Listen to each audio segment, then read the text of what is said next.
din Ucraina. Ca să vedeți, oameni buni, cât de pervers e acest individ și cât de mizerabilă și de perversă este această propagandă care nu are nicio legătură cu adevăratele lor intenții. Drumul spre ea de pavat cu bune intenții. Da? Adică oamenii au cu totul alte planuri, cu totul altă agendă și folosesc fel și fel de subiecte pentru a prosti pe proști. Marea bătălie pentru Donbass s-a început.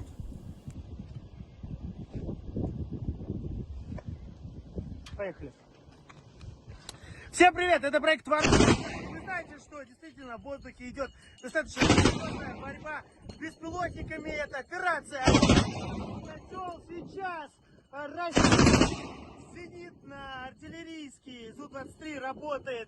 Второго терабата, который относится к полку, как раз заметил в воздухе очередной украинский беспилотник, который вычисляет наши штурмовые подразделения, берут Авдеевку. Фактически котел уничтожают беспилотники несколько раз за утро. Они уже это делали и будут делать в течение дня постоянно. Сбивают, находят обломки. Также демонстрируется это регулярно. В общем, война и Авдеевский котел сейчас горят в полном разгаре. Вот мы где-то на трассе между Горловкой и Синоватой. Прямо сейчас мы находимся в Мариуполе под обстрелом украинских боевиков. Мы слышим... Саша, это Киев. Не то. Ёб твою мать. Ну. Прямо сейчас... Нет? Вот, да. Нормально. Прямо сейчас мы находимся под обстрелом украинских боевиков в Мариуполе. Прямо сейчас мы находимся в Мариуполе под обстрелом украинских боевиков. Мы слышим... Саша, это Киев. Не то. Ёб твою мать. Ну. Прямо сейчас... Нет? Вот, да. Нормально. Прямо сейчас мы находимся под обстрелом украинских боевиков в Мариуполе.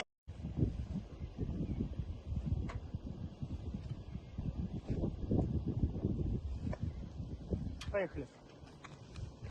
Всем привет, это проект «Onesti». Вы знаете, что действительно в воздухе идет достаточно серьезная борьба с беспилотниками. Это операция. Котел сейчас зенитно-артиллерийский Зу-23 работает. Второго терабата, который относится к полку, как раз заметил в воздухе очередной украинский беспилотник, который вычисляет наши штурмовые подразделения, берут Авдеевку. Фактически котел уничтожают беспилотники несколько раз за утро. Они уже это делали и будут делать в течение дня постоянно. Сбивают, находят обломки. Также демонстрируется это регулярно. В общем, война и Авдеевский котел сейчас горят в полном разгаре. Вот мы где-то на трассе между Горловкой и Синоватой. Și cât de mizerabilă și de perversă este această propagandă care nu are nicio legătură cu adevăratele lor intenții. Oamenii au cu totul alte planuri, cu totul altă agendă și folosesc fel și fel de subiecte pentru a prosti pe proști. Marea bătălie pentru Donbass a început. Și cât de mizerabilă și de perversă este această propagandă care nu are nicio legătură cu adevăratele lor intenții. Oamenii au cu totul alte planuri, cu totul altă agendă și folosesc fel și fel de subiecte pentru a prosti pe proști. Și sunt și astfel de persoane, da? Știți cum este? Am mai spus chestiunea asta. M-am angajat pe post de maimuță, trebuie să mănânc banane. Știți cum este? Am mai spus chestiunea asta. M-am angajat pe post de maimuță, trebuie să mănânc banane. Și cât de mizerabilă și de perversă este această propagandă care nu are nicio legătură cu adevăratele lor intenții. Oamenii au cu totul alte planuri, cu totul altă agendă și folosesc fel și fel de subiecte pentru a prosti pe proști. Marea bătălie pentru Donbass a început. Nu e prost cine cere, e prost cine dă, da, corect.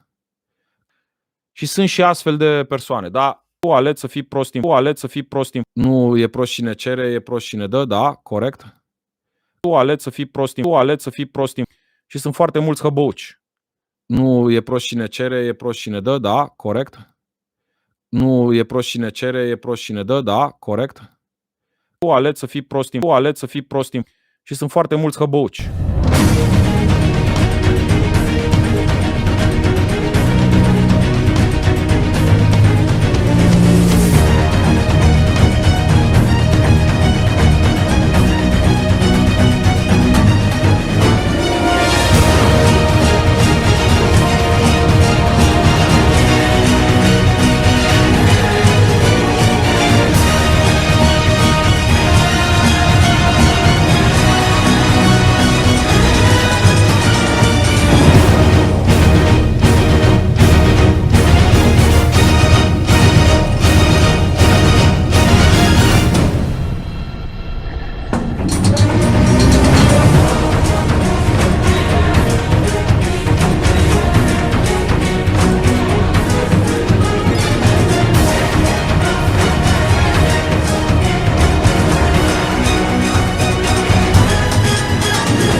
the United States is preparing for a war against Russia through Ukraine. The idea is for this Third World War to involve Russia and China against the West. Yeah. Oceania versus Eurasia. Yeah, in the 1984 kind of scenario. And what you have now is the demonization of Russia. Have you noticed that? How suddenly we got the demonization of Russia? And what's opening up in the Ukraine, while all this is starting to go on in the Middle East, is another front against Russia. Because, you know, it's very easy to see how Russia can be pulled into this Middle Eastern conflict by supporting Syria, because destroying Syria is part of ISIS's agenda and American agenda and NATO's agenda. And also Iran as well. Yeah, and destroying Iran, yeah. So, and Russia would come out in support of Iran, and the same would happen with China. And so you can see how it's how the pieces in the game are being moved around to create the scenario that Pike talked about. And the idea is to basically bring everything to its knees, so that the world would have to be rebuilt in its structure and the way it operates, and that would be in the image of what they've been working towards all along: world government, world central bank, world army, world currency, centralized control of the planet. It's very easy to see with current events how it's moving in that direction, and we need to understand what the goals are, to understand what the moves towards that goal are. And when you look at it from this perspective, what is happening in the Middle East is not random. None of it's been random. Libya's not been random. Syria's not been random. None of it. And ISIS certainly isn't random. It's part of this long-term plan to take over the world by creating enormous chaos, to which they can offer the order out of the chaos, their order, their new world. With all the bombs that they're dropping on them. Yeah, in fact, a close aide of President Putin, who has special responsibility for Ukraine, has actually said this week that the United States is preparing for a war against Russia through Ukraine, and that what they plan is to try to take Crimea back. Now, you can have the odd bit of terrorism and bad things happen in Ukraine to Russian supporting people, and Putin can stay back and hold his fire, because he knows what they're trying to manipulate him into. But if they try to take Crimea back, Putin's ego and Putin's pride will no way, I would strongly suspect, allow him just to let them do it. Exactly. And therefore, that if they try to take Crimea back, then what you're looking at is a war, or a calculated war against Russia. Yeah. And if you start a front against Russia on its borders, and then all this stuff going on in the Middle East, you are diluting Russia's impact on what's happening in the Middle East. Yeah. And it's all a